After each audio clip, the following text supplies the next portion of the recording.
Several people have been killed by troops in what could make the situation worse. But how did Sudan get here? George Maringa interrogates.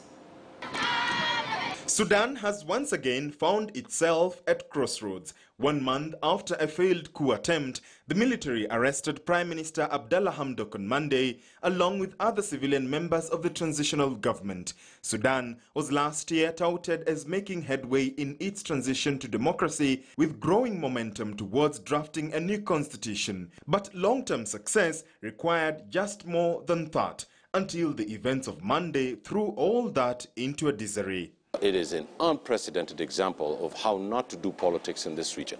I think General Burhan has made a mistake, and I think the people of Sudan see it that way, and I think that the repercussions are coming. The pro-democracy movement, which was a mix of groups including professional unions, political parties and youth groups, pushed for the ouster of Omar al-Bashir in April 2019. But it was only a partial victory, with protesters unable to push the military out of politics completely. The problem is the military-civilian mix. The military is the only, in most of these countries, the only rational institution we have. So we need to build institutions.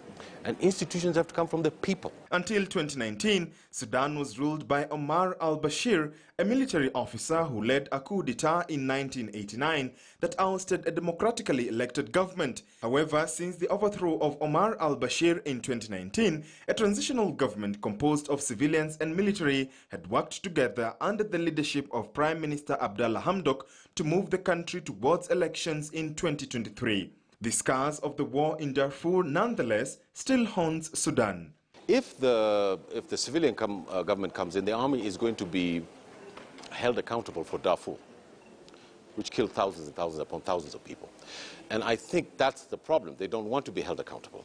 And I think that there is a way through this, truth and reconciliation, getting the facts out and reconciling the military and the civilians, and getting out the pains of the people in Darfur and holding people accountable. The military takeover threatens to derail Sudan's path to democracy, just as the country had begun to resurface after decades of autocratic rule, global isolation and crippling economic sanctions. I think that the Sudanese people need to sit down and say, after 50, 60 years of independence, we've had multiple coups in this country, and we need to put an end to it. The revolution brought down the army. The army has now made a counter-revolution. Earlier this year, the government announced it would hand the former president over to the ICC, along with other officials wanted over the Darfur conflict.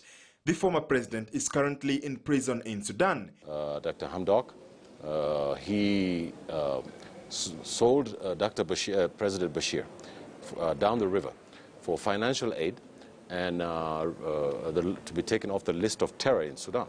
But now the military has declared it will rule on its own, and it is unclear whether it will make good on its promise for a free election. General Burhan has said that the transitional period will still focus on creating a civilian government, and claimed that the Sudanese military will not be involved in politics. We all know that that's just a ruse. The military goes into power, they don't want to leave. So I think it's important for the regional governments to put a lot of pressure on the government of Sudan. I think the AU's first business is to call an emergency meeting to discuss it. So what needs to be done? They need to draw up a constitutional assembly, draw up a document, send it to a referendum, create political parties, there are already political parties there, and contest for power. George Maringa, KTN News. And that report by George Maringa closes it for us here on News Center. Thank you for joining us. The next bulletins will be seeking to still continue to keep you up to date with some of the stories that are developing, making headlines today. And of course, most importantly, they matter to you. So I will pave way for the Swahili team coming in.